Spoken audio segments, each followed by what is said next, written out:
विश्वानि देव सवितरदुरितानि परासुः यद्भद्रं तन्न आसुः योगेन चित्तस्य पदेन वाचां मलं शरीरस्य च वैद्यकेन योपाकरोतं प्रवरं मुनीनां पतञ्जलिं प्राञ्जलिरानुतोऽस्मि पतञ्जलिं प्राञ्जलिरानुतोऽस्मि।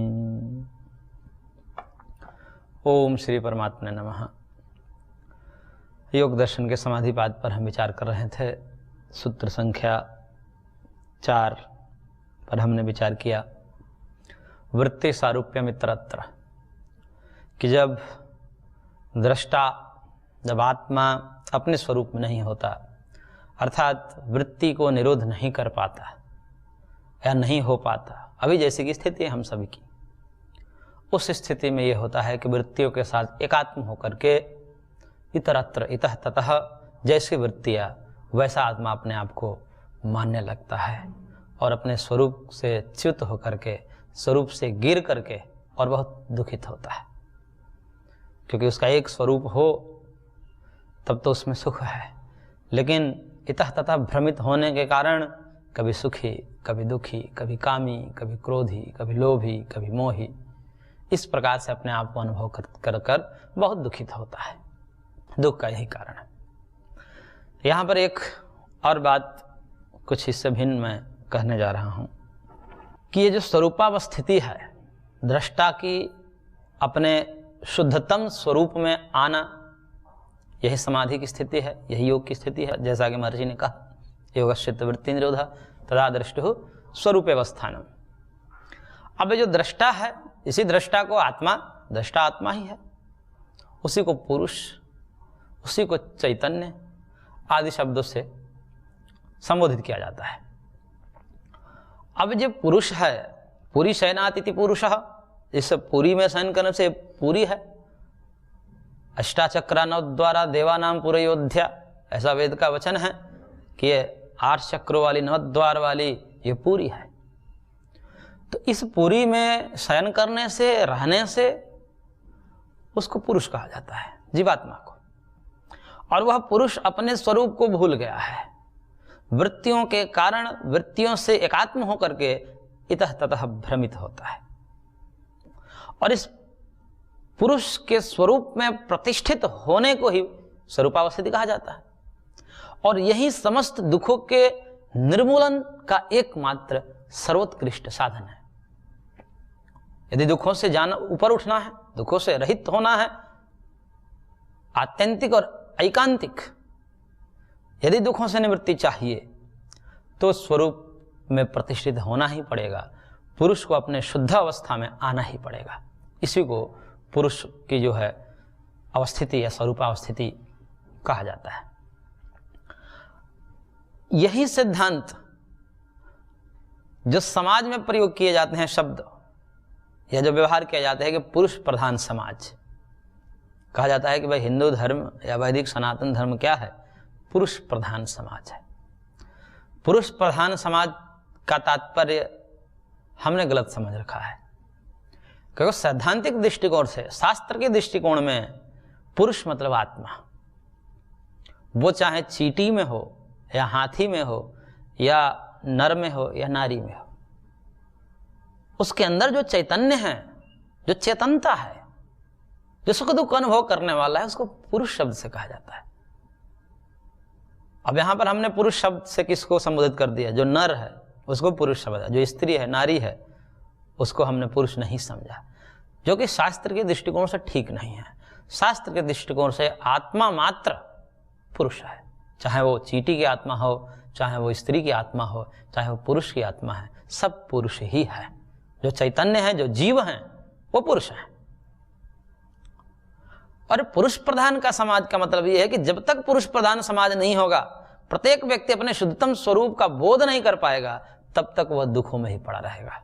यानी कि जब तक व्यक्ति अपने शरीर भाव से ऊपर उठ करके, शरीर, इंद्रिय और मन, बुद्धि, अहंकार से ऊपर उठ करके चैतन्य की अवस्था में नहीं आ जाएगा, वो पुरुषस्थ नहीं हो जाएगा, तब तक वो दुख को झेलेगा ही, दुख से रहित नहीं हो सकता। इसलिए पुरुष प्रधान समाज की परिकल्पना है, पुरुष प्रधान समाज अभी तक हुआ नहीं है।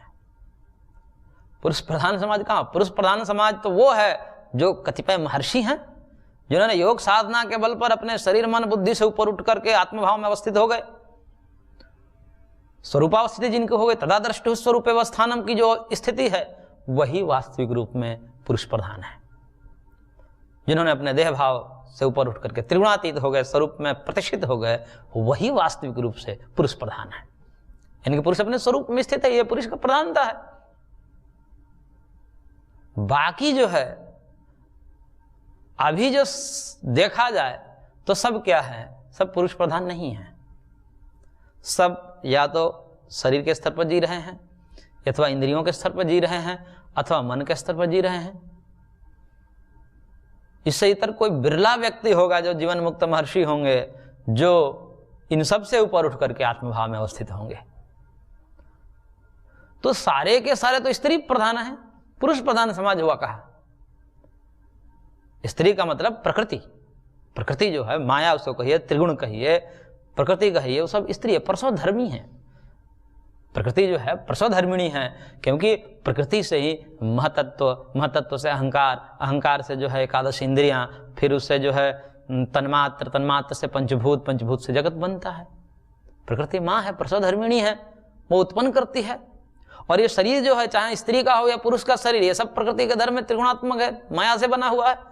तो चाहे पुरुष का शरीर हो अथवा स्त्री का शरीर हो, या चींटी का शरीर हो, हाथी का शरीर हो, ब्रह्मा का शरीर हो, विष्णु का शरीर हो, किसी का भी शरीर हो, वो शरीर स्त्री का ही विस्तार है, प्रकृति का ही विस्तार है।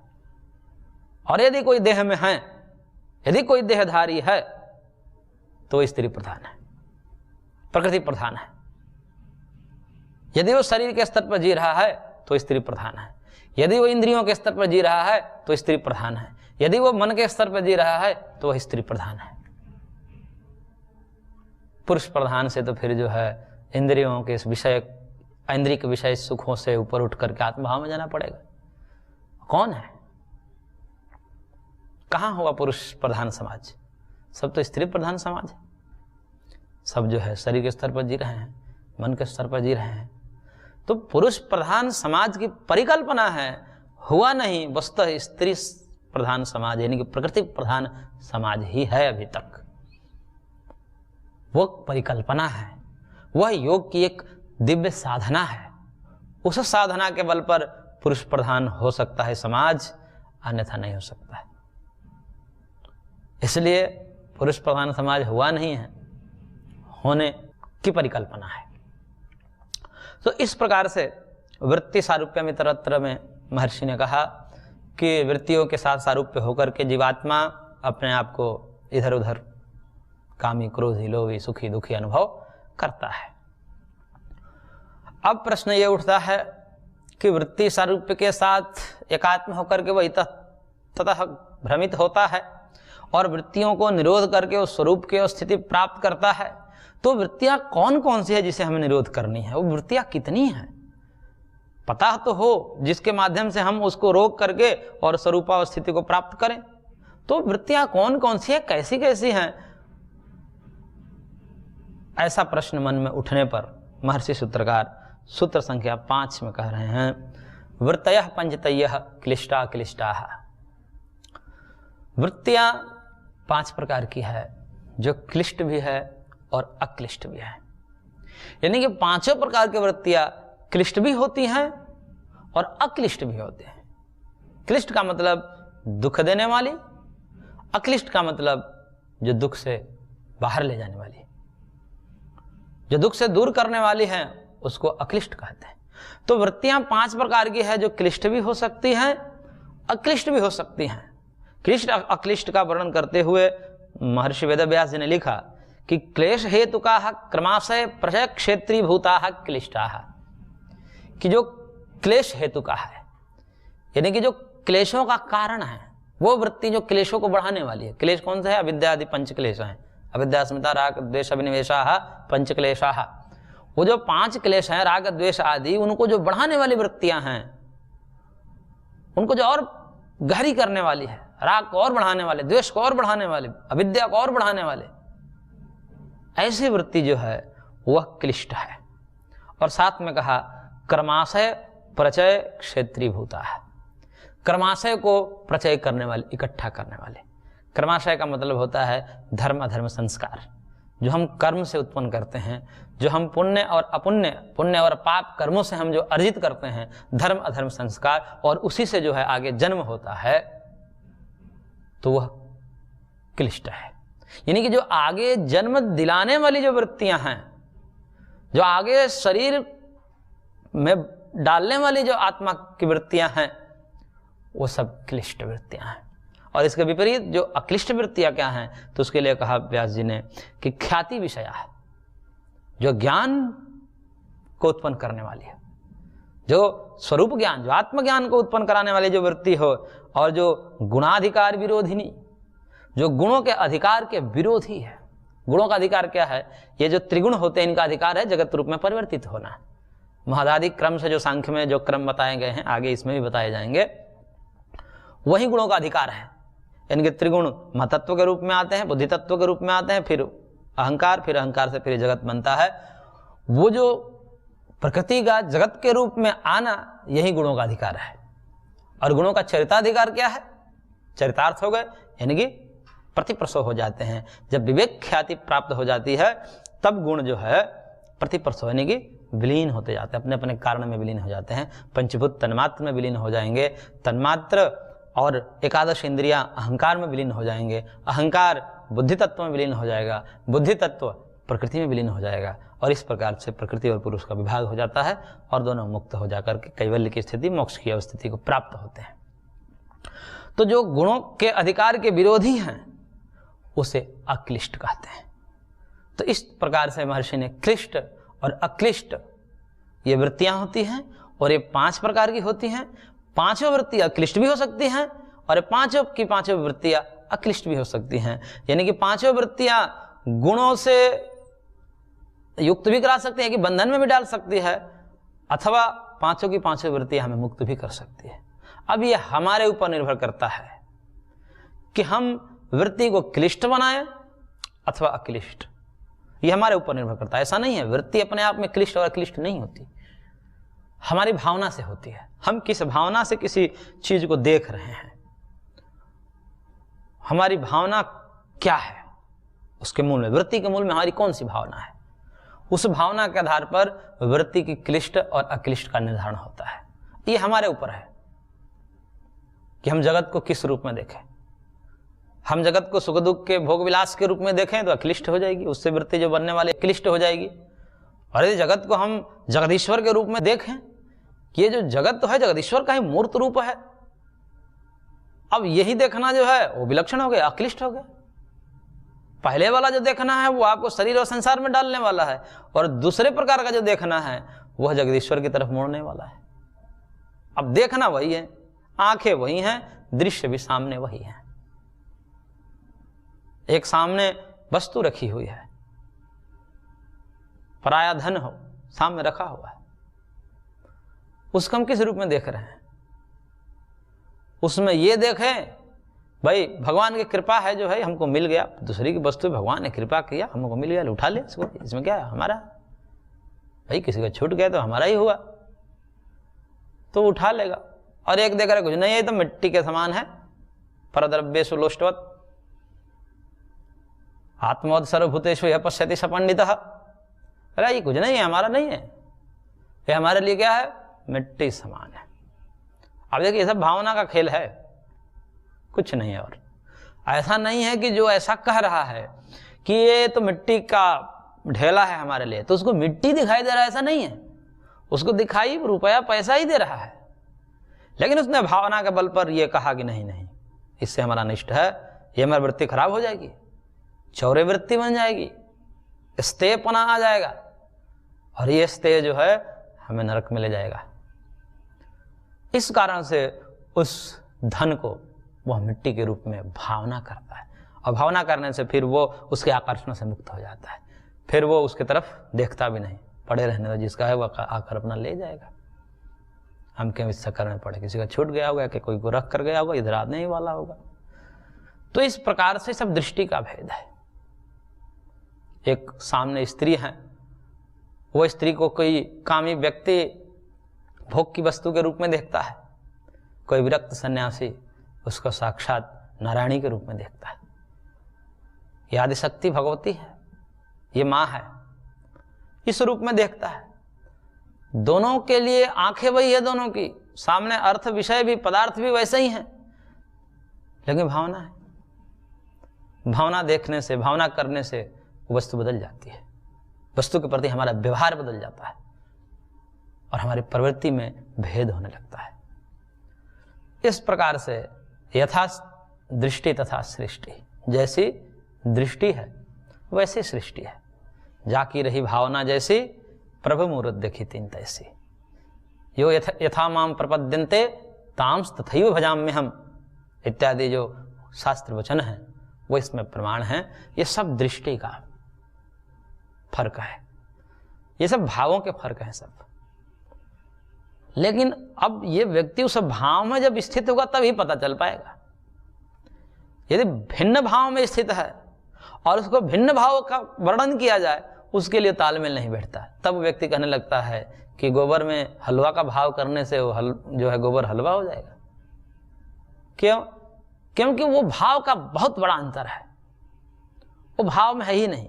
वो गोबर के भाव में जी रहा है, वो हलवा के भाव को कैसे प्राप्त कर सकता है?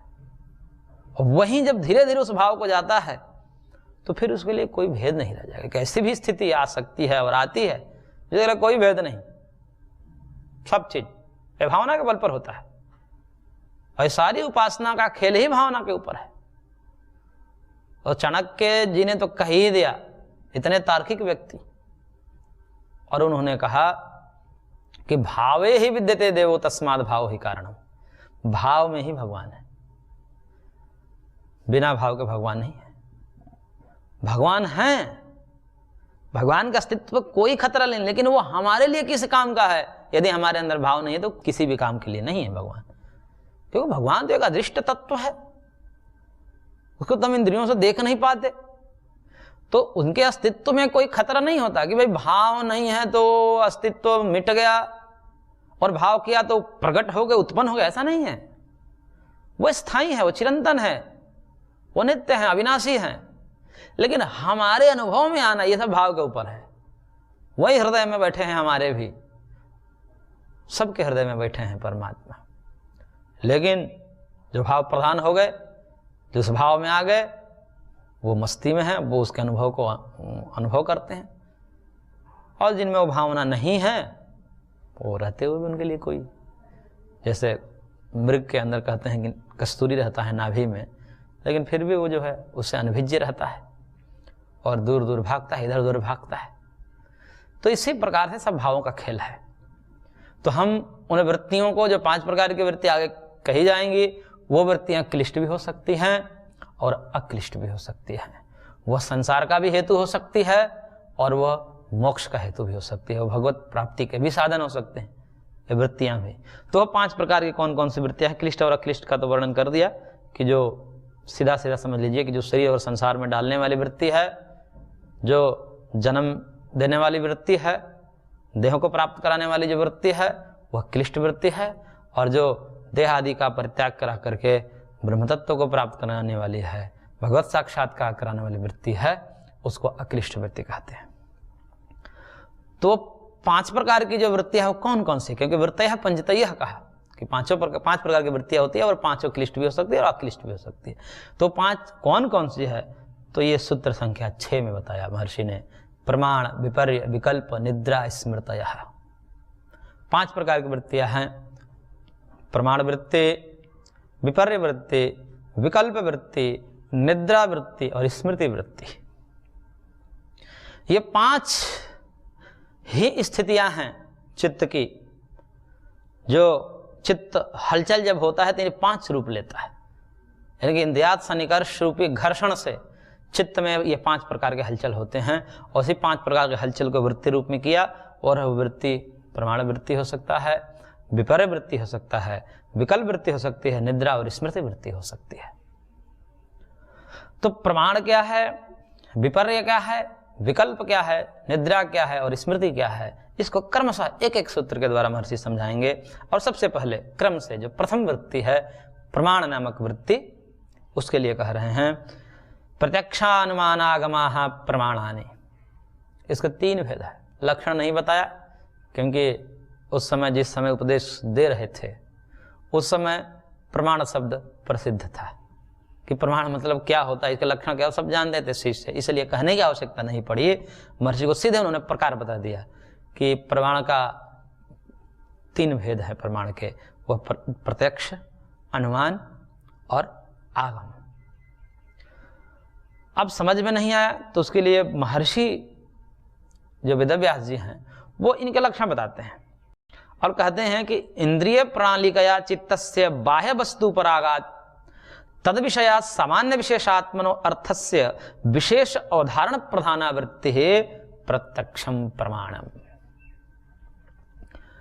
करेंगे इंद्रियों के द्वारा, इंद्रिय प्रणालिकया यानी कि इंद्रियों के प्रणाली है, इंद्रिय की प्रणाली है ना, 5 ज्ञान इंद्रियां हैं, तो इन इंद्रियों के द्वारा बाह्य वस्तु के उपराग से, यानी कि बाह्य वस्तु का होगा, आंखों का विषय रूप है जो बाह्य है, जीवा का विषय रस जो है ये भी बाह्य वस्तु के पास है, ऐसे ही कान का विषय शब्द है, ये भी बाह्य वस्तु के पास है। तो ये जितने भी बाह्य वस्तु हैं वह इंद्रियों के माध्यम से, और वो बाह्य वस्तु 2 प्रकार की धर्म वाली है, सामान्य विशेषात्मना, सामान्य रूप में भी है और विशेष रूप में है, यानी समानता भी है और विशेषता भी है। किसी वस्तु को जब हम देखते हैं या सुनते हैं या चखते हैं या स्पर्श करते हैं तो उसमें सामान्य और विशेष दोनों धर्म होते हैं। तो सामान्य और विशेष, सामान्य का मतलब समानता, वो धर्म उससे भिन्न और भी वस्तु में हो सकती है, यानी कि जो धर्म एक वस्तु के साथ साथ अन्य वस्तु में भी हुए ऐसे धर्म को सामान्य धर्म कहा जाता है। और जो धर्म केवल और केवल उसी वस्तु में हो, अन्यत्र नहीं हो, उसे विशेष धर्म कहते हैं। सामान्य और विशेष दोनों धर्म से युक्त वस्तु होती है। तो उसमें जब इंद्रियों के माध्यम से जब हमने वस्तु का संपर्क किया, अपने इंद्रियों के माध्यम से रूप को जो है आंखों से देखा, रस को जिह्वा से, शब्द को कानों से, स्पर्श को त्वचा से और गंध को नासिका से जब हमने संबंध बनाया, तब वो समान विशेषात्मक धर्म वाला जो पदार्थ थे, वह पदार्थ जब विशेष अवधारण प्रधानावृत्ति हो जाएगी, सामान्य अवधारण प्रधानावृत्ति नहीं, उससे जो वृत्ति बनेगी विशेष वृत्ति, यानी कि विशेष धर्म का जब बोध होगा कि ये वस्तु जो है सामने रखी हुई है, ये रस्सी है अथवा सांप है, तो ऐसा नहीं कि रस्सी है कि सांप है, स्थाणु है कि पुरुष है, धूल है कि धुआं है, ऐसा नहीं, संशयात्मक नहीं, एकदम निश्चय के साथ कहे कि यह वस्तु ऐसी ही है, रस्सी है बस। और ऐसा नहीं कि आज रस्सी हुआ कल जाओगे तो सांप हो जाए, ऐसा नहीं है। या शाम को सांप के रूप में हमने भ्रम कर लिया और सुबह गया तो रस्सी पाई तो रस्सी है, ऐसा नहीं होना चाहिए। जो स्थिर हो, जो कभी ना बदले, और कभी ना बदलते हुए विशेष अवधारणा प्रधानावृत्ति जो है, विशेष वृत्ति कि ये रस्सी ही है, अमुक धर्म इसमें होने के कारण ये रस्सी है, ये सांप नहीं हो सकती। इस प्रकार से जो चित्त में वृत्ति बनती है, वो वृत्ति ही यहाँ पर प्रत्यक्ष प्रमाण है, क्योंकि वृत्ति ही ज्ञान को उत्पन्न करती है। और जो ज्ञान का साधन है उसे प्रमाण कहा जाता है। प्रमाकरणम प्रमाणम, प्रमा ज्ञान को बोलते हैं, और प्रमा का जो कर्ण है, साधन है, उसको प्रमाण कहते हैं। तो वृत्ति जो है वो ज्ञान का साधन है। वृत्ति के बगैर आत्मा कुछ ज्ञान नहीं कर सकता, बाहरी ज्ञान नहीं कर सकता, आत्मज्ञान तो कर सकता है, लेकिन बाहरी ज्ञान की दृष्टिकोण से ये बात कही गई है कि जब तक उसमें वृत्ति नहीं बनेगी तो बाहर में क्या चल रहा है वो अनुभव ही नहीं कर पाएगा। और वो वृत्ति कैसी हो? विशेष अवधारण प्रधानावृत्ति प्रत्यक्षम प्रमाणम, विशेष धर्म का बोध हो। वहां पर बोध कैसे होगा? जब चित्त भी उस विशेष धर्म से युक्त हो जाएगा, उस वस्तु के विशेष धर्म से युक्त जब चित्त हो जाएगा तभी तो विशेष अवधारण प्रधानावृत्ति बनेगी। सामान्य धर्म में लगे कि भाई वो वस्तु दिख रही है, कुछ टेढ़ी सी है और इतनी लंबाई की है, बस इतना ही दिख रहा है, तो इससे ये थोड़ा निर्णय हो पाएगा कि रस्सी है कि सांप है। वो विशेष धर्म दिखाई दे कि रस्सी ही है, या वो विशेष धर्म दिखाई दे कि सांप ही है। इस प्रकार से चित्त जब उपरंजित होगा चित्त जब तदाकार कारित होगा, उन बाह्य वस्तु से के उपराग से उपरंजित होगा, उसे वृत्ति कहते हैं। और वही वृत्ति जो है प्रत्यक्ष प्रमाण है। सारे प्रत्यक्ष प्रमाण नहीं होते, लेकिन प्रमाण जो है यहाँ पर वो प्रत्यक्ष है। तो प्रत्यक्ष प्रमाण है वो है, यदि विशेष अवधारण प्रधान वृत्ति है तो वह प्रत्यक्ष प्रमाण है। तो इस प्रकार से हमने यहाँ पर प्रत्यक्ष प्रमाण के विषय में कुछ चर्चा की। आगे विशेष रूप से इसका और विस्तार करेंगे। आज की कक्षा को हम यहीं पर विराम देते हैं, शेष अगले अंक में।